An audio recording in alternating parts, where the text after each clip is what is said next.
Hi, welcome to Talking Books and Stuff, the program that talks all about books and writing and stuff.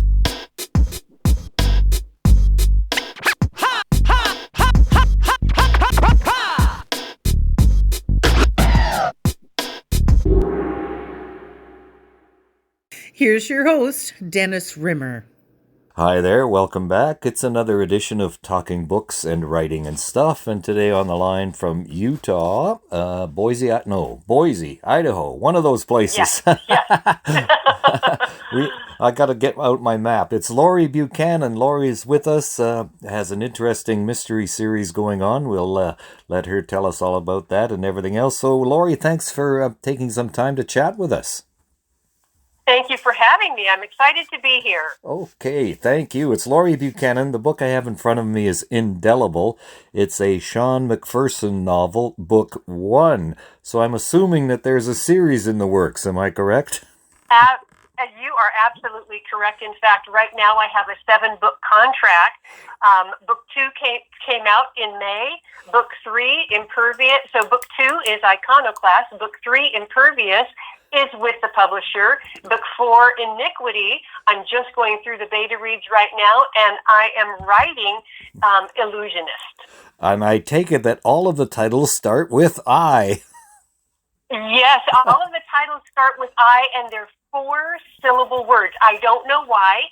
I just wanted to have, remember, I cannot think of her name, but there was the author who did the A, B, C, D, through the alphabet murders. Yes, and I didn't obviously want to copy that. I wanted to have something cool. So I really loved the word indelible, and after I looked at it and figured out, of course, it's an I word and it has 4 syllables, I started looking at other I words with 4 syllables, and that's what I've done. Well, I think that was Sue Grafton. Yes, you're exactly correct. And unfortunately, she didn't quite get to the end of the alphabet before she passed on. She passed away with 1 or 2 letters left. Yeah. Okay, now what I'm going to say here is, I'm not going to give away anything, but Indelible, we have a group of people. They come from various backgrounds. One of them is not so very nice, and that's obvious right from the start, but the trick is finding out what happens after that. This, to me, is, and a very good place to start, is reminiscent of Agatha Christie in the sense that, like, and then there were none. All of these people from various backgrounds come together and then something happens. So did you read a lot of Agatha Christie in your younger days? I did. I read Agatha Christie along with a lot of other writers. And one of the things that I do is very Alfred Hitchcockian. And that is I let the readers know right up front who the bad guy or gal is. There's something very enticing for me to let the reader scare themselves to death, because the characters in the book don't know who the bad guy or gal is. But with the reader knowing that, they're like, oh my gosh, don't open the door, don't go in the basement, don't walk in the woods. And they, because they have their own life experience and their own, baggage that they carry, they can bring much more terror to the page than I could possibly do. So I use that. I let people know right up front who the antagonist is, and that makes it so a mystery. Readers have to basically wait until the end to find out who done it or why done it. But with a suspense thriller, with a suspense thriller, you know right from the get-go, and the reader does a much better job of scaring the crap out of themselves than I possibly could. That's a great philosophy. Yes, we'll get scared, and along with the characters. So, Laurie Buchanan, let's go back a bit. Tell us about your early life, where you grew up, that kind of stuff. Okay, well, I grew up in Southern California, near the coast, and I always wanted to be, when I was a kid, a magician, a mad scientist. I loved to read Harriet the Spy. I liked intrigue. I liked all of the intrigue that goes with that. And so I grew up down there, and then later on, I worked in the corporate world for quite some time. In Crystal Lake, Illinois is where I lived, but I worked over in Lincolnshire, Illinois, and the business is bought out. But it was Hewitt Associates, and my client was Sony. And then after that, I became a holistic health practitioner, and I had a private practice. And my first 2 books were nonfiction, and those were based on that a couple of decade experience. And then I got to thinking, you know what, I read. My husband and I haven't had a television since 1980. We're huge readers. And I thought, I'm going to try this. And I, after my first 2 nonfiction books, and they went very, very well, I started writing. I got the idea. I was at a writer's conference on Whidbey Island, just off the coast from Seattle, and I got this idea, and bada bing, bada boom, here I am. Well, yeah, we're right now just up by Bellingham, so I know all about Whidbey Island and Oak Harbor and stuff like that, so that's great. Yes. Tell us about writers. We'll go off track a bit here, but writers' conferences, I've never been to one. What are they like? What happens? Oh, gosh, they're wonderful. I've been both a person in the audience and a person on stage presenting, no matter how you slice it. If a person is going to write a book, being with other people who are either, actively writing or want to write, are published, are in the midst of getting published, it's wonderful. And you learn so many things, and you make friends. To me, writers are not in competition with each other. My biggest competition is me. And I don't compare myself with other people, but I enjoy rubbing shoulders with other writers and supporting them. Like I said, I read a lot, and I read at least 2.5 books a week. And if I can give a book 3 or more stars, I review it as well. I review 95% of the books that I read. And I enjoy that. Readers sometimes don't understand that reviews are a writer's lifeblood. And the more reviews they get, this big wheel in the background, this big algorithm turns. The more reviews you get, the more visibility, whatever the platform might be, shows you. You get more visibility. They put you, the author and the author's books, through the reader's feed.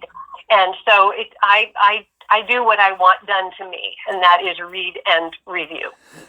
And wouldn't it be ironic, because you don't have a television, if the Sean McPherson character became a television series? In July, I have an interview coming up, and that is associated with a PBS. I'm going to have to go to somebody's house, take a cake or something with me, and be able to watch it. I'm excited for that. That's great. So, like you said, you've started a couple of nonfiction books, and now the fiction series, Sean McPherson. Now, who is Sean McPherson? Sean McPherson is a complete figment of my imagination, but he sprouted from a real-life person. While I was at a writing retreat on Whidbey Island, and it's for women, I came out of my little cabin. I was there as a writer in residence. I came out of my little cabin at Hedgebrook, and in the distance, I saw this man pushing a wheelbarrow, and the man had a significant limp. And I thought, wow, based on his age, I'm just going to make up in my mind that maybe he got hurt in Afghanistan, or maybe he was a police officer. I didn't know, but I saw him and just tucked that little seed away. And I was there writing a nonfiction book. And then all those years later, when I decided I'm going to write the Sean McPherson novels, that man came to the forefront of my mind, and he to me is Sean McPherson. And in the Sean McPherson novels, Sean McPherson was not a person in Afghanistan, but he was a police officer who got hurt terribly, terribly, and had to be medically discharged. Right, and we'll leave it at that, because the reader has to discover for him or herself all about Sean McPherson and the various scrapes into which he finds himself. So, why do you write? Like, what's the why do you do it? What does it give you? Well, I would write even if nobody read me, but I write to be read. I think any author who's telling the truth will say they want to be read. It's fun to be read. It's fun to sit around a campfire and tell stories, but if you can't tell a story audibly, but you can write one, it's similar. So I write to be read. I love to write. I love, in my mind, it almost looks like a cauldron, and it's bubbling all the time. It's simmering and bubbling all the time. And what kind of a writing routine do you have? Like, is it a daily thing, or is it by the seat of your pants kind of thing, or how does it work for you? It's daily. I get up at 4 o'clock each morning, and pretty much the first thing I do is I put on a headlamp and I go take a 2-mile walk. It's very dark here in Boise at 4 o'clock in the morning. And I take a 2-mile walk. I come home and I write 2 hours. Then I go out and I walk 2 miles, come home and write 2 hours, and cap the day off with another 2-mile walk. So I walk 6 miles a day. I'm very close to the Boise River, and I walk along the river. It's very safe here. Our town is safe. I do carry pepper spray with me in the off chance that something might go wrong. But this is a wonderful place. I've never been scared, and that's my routine. I do it. I don't do it on Saturday and Sunday. I take those 2 days off, but I do it Monday through Friday.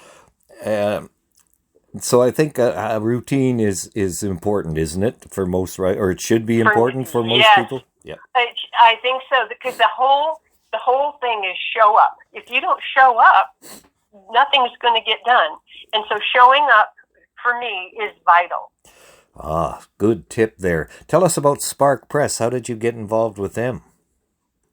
Well, they're wonderful. So my first 2 books were nonfiction, and that's She Writes Press, and Spark Press is an imprint of She Writes Press. So She Writes Press is mostly nonfiction. There are a few fiction books, and they're only for women. But then so many other people with books that are fiction, and also men, wanted to be published, and so they did an imprint called Spark Press, and I already, of course, had worked with the publisher, Brooke Warner, and my project manager is the same. Lauren Wise is my project manager. Brooke is my publisher, has been for both fiction and nonfiction, and they're wonderful.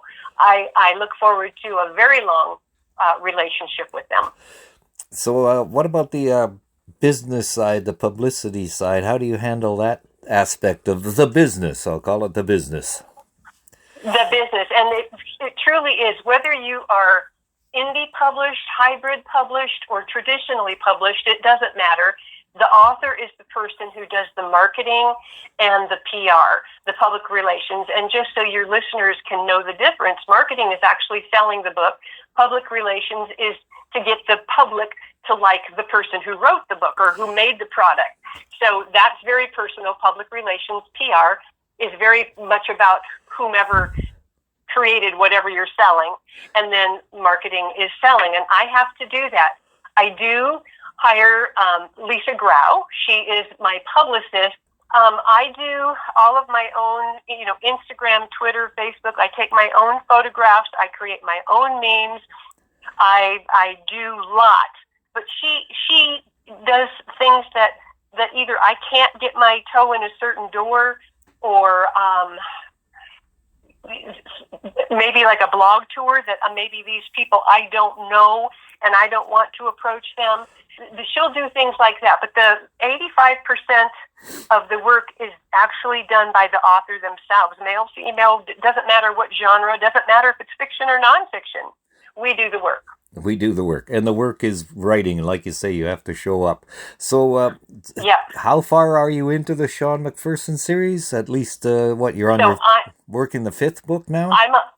I'm right now at the very beginning of the 5th book, and I'm reading the notes from the beta readers for book 4, and the publisher has book 3. 2 just came out, and which is Iconoclast, and 1 came out the year before. Oh, of course, that's what we have, is indelible right in front of us. Now, yes. Is Sean always going to be in the same location, or is he going to move around?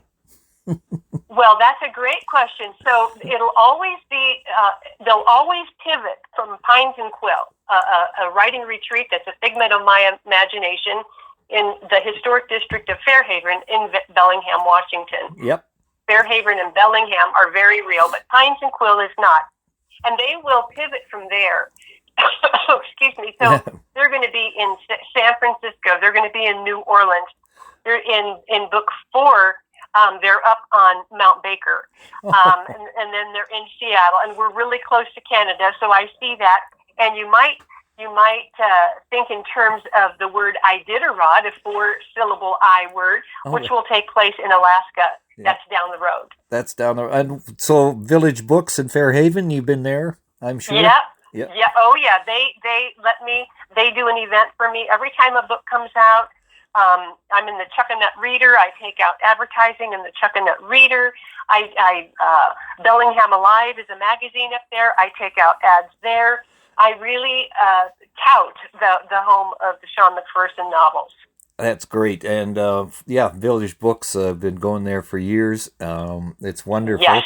Yep. And Sean McPherson, he's on his way with lots of different books. And you know what? What would you like to tell people?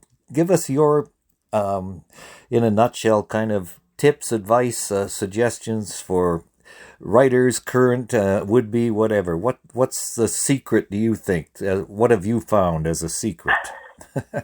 The secret is consistency, and it doesn't matter what it is you're doing. Be consistent.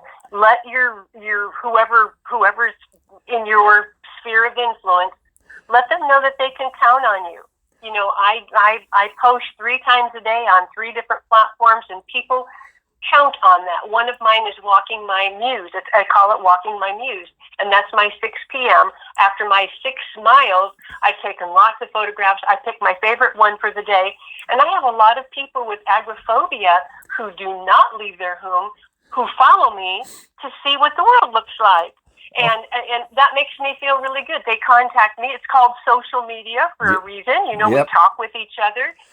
And it's a consistency. That is the number one thing. Be consistent in showing up, regardless of what. If you're painting houses, if you're embroidering, it doesn't matter. Be consistent and show up. And show up. Just, I think Spencer Tracy said that about acting. Show up and know your lines and don't get in the way. Something like that. There you go. Oh, Laurie Buchanan, it's been wonderful. Thank you very much for taking your time today, and I'll let you go have your second walk of the day, maybe. Well, thank you very much for having me. I appreciate it.